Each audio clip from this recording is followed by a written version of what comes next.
République Alioune ak fi Sénégal toll ak ci wàllum chiffres yooyu ñoom ni ñu ko waxee est-ce que am na luñ ci war a mën a jàngat techniquement ba mën koo téye ne lii lay bu dëgg pour wax ne responsabilité président de la République mu ngi ci biir. ok merci beaucoup xam nga le président de la République dañuy wax ne en général dans son exercice il est irresponsable. Donc responsabilité am fan la engagé mooy dans son serment. Quand le président de la République dit que je jure de respecter et de faire respecter scrupuleusement la Constitution ou la loi de manière générale. Donc loolu bu fekkee ne defu ko respecté wu ko wala feerul respecter.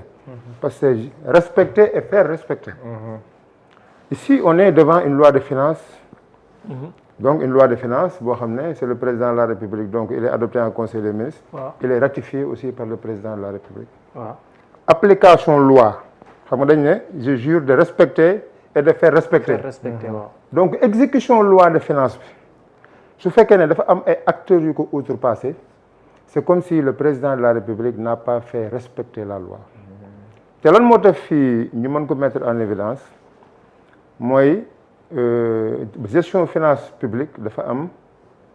ñaari loi principalement benn bi mooy loi de finance bi que mu nekk initial wala rectificatif beneen bi mooy loi de règlement. Donc bu fekkee ne loi de finance initiale bi autorités yi dañoo exécuter ay recettes wala dañoo recouvrer ay recettes wala ñu exécuter ay dépenses yoo xam ne ça n'a pas été autorisé par le Parlement. Loolu lu muy wane mooy donc ces acteurs-là de la chaîne de dépenses n'ont pas respecté donc cette loi de finances. Donc foofu le président de la République il lui revenait de faire respecter la loi. Alors deuxième bi mooy la loi de règlement nga xam ne c'est un document de reddition que le ministère des Finances fait voter d'abord à l'Assemblée nationale puis déposer au niveau de la Cour des comptes. Su fekkee ne également dans ce document de reddition où on doit retracer l'exécution budgétaire et comptable du Sénégal dafa am ay informations yoo xam ne exécuté nañ ko mais defuñu ko foofu loolu aussi dafay nekk un cas de non-respect de la loi te il revenait au président de la République de faire respecter la loi. Donc de ce point de vue da lay naan les lois de règlement yooyu yëpp certifié nañ ko par la Cour des comptes ak demee noonu. C'est vrai que daf ñuy dugaloo si beneen point bi mais man damay bàyyi nga kii rek en attendant. Non xam naa li nga je comprends bien ce que tu dis mais au niveau du président de la République laay wax. waxuma au niveau des opérations de comptabilité. D'accord loolu am na ay responsabilités personnelles les acteurs de la chaîne de dépenses publiques. am na si ay responsabilités pécuniaires et personnelles et pénales des différents acteurs mais waxuma loolu li may wax mooy. par rapport au serment du président. waaw d'accord léegi dégg naa. Donc de ce point de vue. Donc du point de vue de la gestion des finances publiques, le président de la République, en tout cas depuis la révélation de cette dette cachée, de cette dette dissimulée et de cette dette volée, parce que devait revêtir ay caractéristiques yu bari hein. Bon, c'est vrai que le langage commun parle et même le FMI, il parle en général de dette cachée, mais dette bi revêtir na cachée, revêtir na dissimulation. Dissimulation mooy par exemple loo war a retracer par exemple dans la loi de règlement mais defoo ko fa. Loo war a enregistrer dans la centralisation de la DDP mooy la direction de la dette publique enregistré wuloo ko fa xam nga loolu dissimulation la mooy comme par exemple quand tu vas dans une entreprise le comptable mu am opération yoo xam ne yéen a ngi koy def fii bi Sénégal mais comptable mu ngi koy dugal si biir écriture ba kenn du ko gis loolu mooy dissimulation. Cachet bi mooy le fait que assemblée autorisé ku ko woon te nga def ko. kon ñaari am na sew sew. Donc ñaari am na sew sew mais am na aussi la dette volée mooy boo xam ne ce n'était pas autorisé on l'a dissimulé. Mais même quand la Cour des comptes a essayé de retracer parce que Cour des comptes existe boobu la def elle a essayé de retracer les opérations looloo tax ñu gis un passif caché bañ ko yokkoo ci affaire bi mu àgg 99,7 bi Mozart ñëwee ñu yokkaat ko mu àgg ba 119%. Donc léegi loolu da cee am benn partie boo xam ne bi ñu ne mais anamu dañ ne kenn xamul fan lañ ko dugal donc non seulement dissimulé mais volé loo xam ne dette la mais xam nga mën nañ wax ne sax non dette bi kat terre bi lañ ci defar. wala dette bi stade Abdoulaye Wade mais mu am dette boo xam ne kenn xamul en réalité fan lañ ko dugal léegi nag loolu la FMI woowee en général dette cachée bon le langage familier aussi commence à utiliser cette terminologie dette cachée léegi nag ci situation wu dette cachée boobu noonu. loolu sax dinañ si ñëw après damay bañ ñu bañ ci. waaw léegi ci situation wu dette cachée boobu donc je dis que le président là-bas il n'a pas fait respecter la loi donc loolu c'est une dimension du jeu qui autorise aujourd'hui ou qui autoriserait aujourd'hui l'Assemblée nationale à mettre en accusation le président de la République, l'ancien président. Mais mise en accusation, xam nga mise en accusation bokkul ak jugement bi ñëw. Ouais, c'est vrai. Mais am na yeneen aspect yoo xam ne aussi man je ne sais pas exactement ce qui se trouve le contenu de la proposition de loi. Mais xam naa ne am na yeneen, par exemple on dit que le président de la République aussi dafay jurer ne je ne vais ménager aucun effort pour la réussite de l'intégration africaine. loolu tamit bokk na ci jure. Mais président Macky Sall yéen ñëpp bari ngeen fàttaliku ne lorsqu'il y a eu le putsch au Niger, CEDEAO décidé ne dañuy attaquer militairement le Niger pour rétablir le président. Waaw. Boo xoolee en tout cas des actes que le président Macky Sall avait posés, il en a résulté une sécession. Si à partir de actes yooyu noonu si une partie de la CEDEAO génn carrément ci CEDEAO créé beneen entité bu ñuy woowe AES. Alors que dañ ne dafa waat ne je ne vais ménager aucun effort pour la réalisation de l'intégrité africaine. Donc acte bu opposé ba nga xam ne sax les débuts d'intégration bu ñu am dans le cadre de l'UEMOA wala de la CEDEAO parce que loolu ay début d'intégration la yoo xam ne bu ñu avancé mën nañ dem ba am une intégration complète. boo ci posé benn action ba intégration boobu ñu jot a am disloqué wu loolu aussi mën nañ ko considérer comme haute trahison. Mais mu amaat beneen affaire mooy je jure de défendre l'intégrité territoriale. Donc président de la République si ñetti affaire yooyu lañ ko mën toppee de défendre l'intégrité territoriale.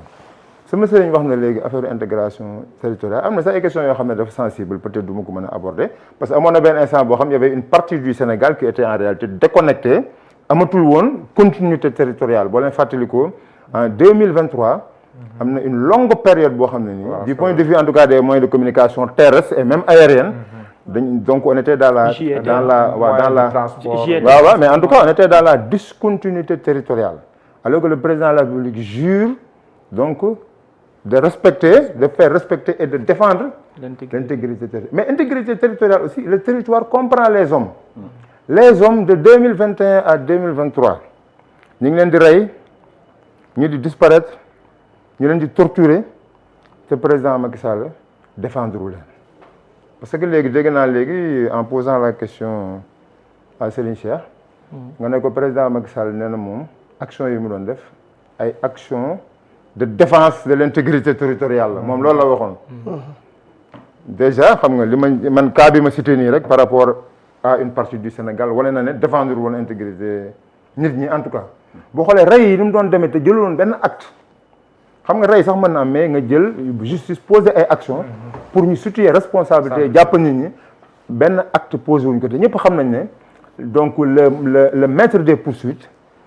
C'est le procureur qui dépend du ministre de la Justice, qui dépend du président de la République. Donc c'était au président de la République,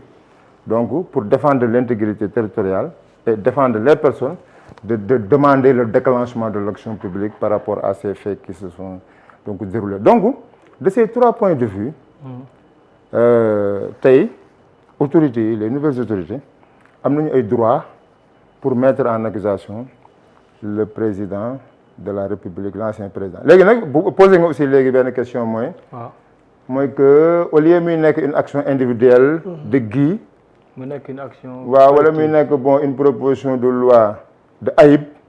dafa waroon a nekk une concertation du groupe parlementaire. Mais xam nga dafa am benn proverbe bi wax que dans une gendarmerie quand une gendarmerie tous les gendarmeries xam nga loolu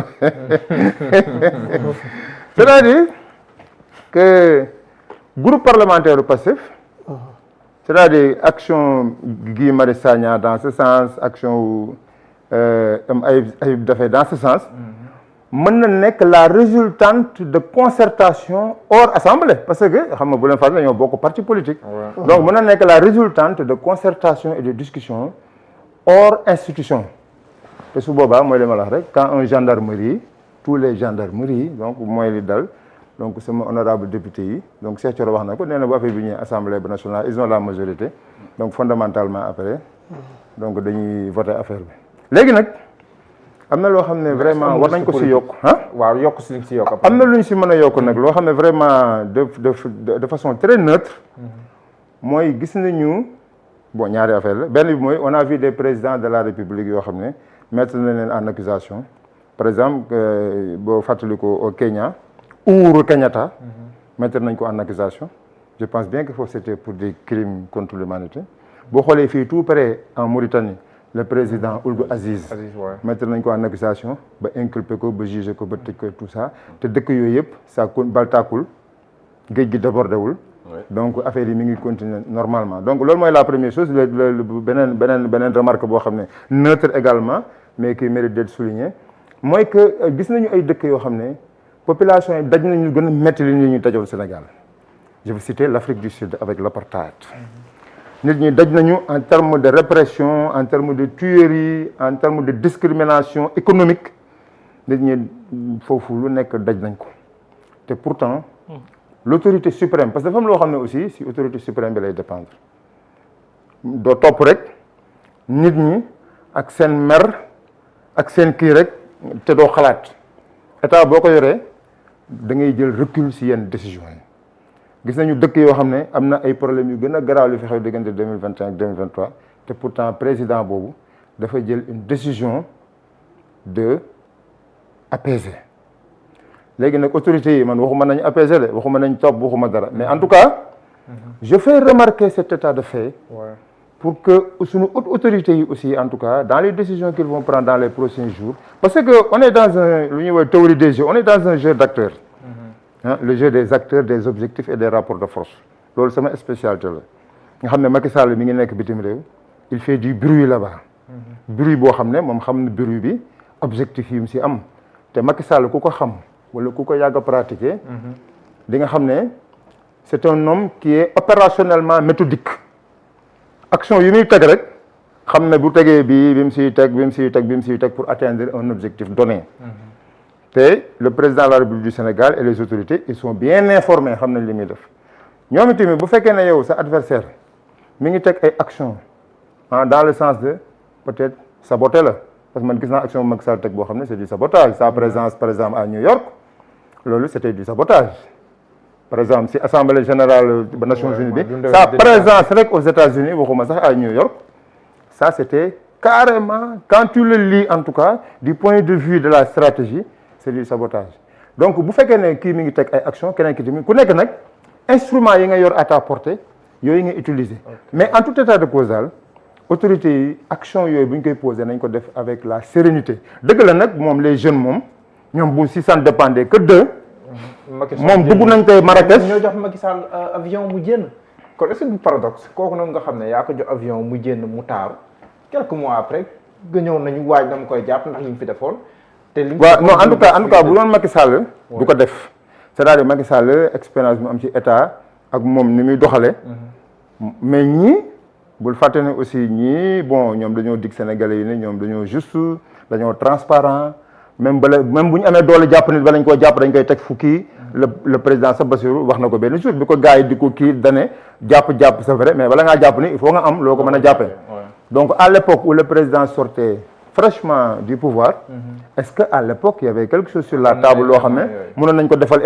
interdiction du territoire wala yooyu mais aussi man gis naa gars yi la fekk Madiambal nekk France wala Macky Sall nekk Marrakech gars yi yaakaar ne que donc c'est impossible non c'est pas impossible même à distance comme ça mën nañ ko kii te mën nañu régler situation parce que dafa am dimension boo xam ne dimension diplomatique lay nekk Macky Sall par exemple tey wala keneen ku mën a nekk en tout cas pour ne pas citer son nom parce que man Macky Sall sama grand la donc vraiment pour ñu xam la man sama grand la jàmm laa ko yéene mais nag état c'est sérieux du affaire u caaxaan du affaire u grand état c'est très sérieux donc tey Macky Sall mu nekk Marrakech ak nu mu mën a demee wala keneen Madiambal nekk Paris bu desul lu dul ñu bëgg mu ñëw rek diplomatiquement en tout cas y a des connaisseurs yoo xam ne nii bu ñu leen si impliqué da ngay jékki-jékki rek avion bi indi leen donc loolu c'est pas quelque chose d'extraordinaire. Ah bon? Non c'est pas extraordinaire. France par exemple bu dee France moom c'est pas extraordinaire. France non mais Doro Gueye ce n'est pas un cas extrêmement non garaawul mais xam nga la France c'est le pays où le président de Gaulle avait théorisé que les pays n'ont pas d'amis ils n'ont que des intérêts tey yow xam nga ne tey intérêt yi France ñàkk tey Sénégal tey fi mu toll nii buggul lu dul jëraat ko tey Sénégal lu mu entreprendre pour France defal ko ci ay faveur man j'espère bien que avec tact mën nañ ko am si moom donc le cas de Madiambal pour le moment soxlawul déployer yenn arsenal yi bon on joue un petit jeu après il va venir le président Macky Sall aussi bu dara desul woon lu dul loolu man yaakaar na en tout cas man de su ma nekkee président de la République yooyu moom dama koy def moom facilement su ma bëggee indi ni fi Sénégal non dama koy lijjanti bu ñëw loolu garaawul. diplomatiquement. waaw diplomatiquement waaw. d'accord non pas nag. parce que man am na ku ma dégg fii benn jour muy rappeler les méthodes russes wala les méthodes israéliennes kan la am na ku ko wax de mais wax bu garaaw parce que loolu nag moom vraiment dëgg la que dëkk yëpp am nañ ay espions mu ne non Israël boo defee dara ci dëkk bi foo mën a nekk dañuy ñëw piquer la dugal la ci saak delloo wàll kan moo ko wax fii lañ ko waxee woon na sax. non am na ku ko fi wax Sénégal de en tout cas loolu wax bu rëy la quoi. mën nañoo andi nit ñi sans pour autant ñu ànd ak ñoom waaw d'accord. Babou alors dama la grand Birama. grand Birama. c'est Oui. vrai que cooli bi ñu ko yëkkatee ak léegi yàgg na mais précision ñu bëree bëri loolu la ñuy xaar. dans le cadre bu jëm ci ay mise en accusation. waaw yow ci li nga jot a gëstu ak li nga xamante ni topp nga ko aujourd'hui qu'est-ce qu'il faut loo xam ne lu ñu mën a retenir la de solide pour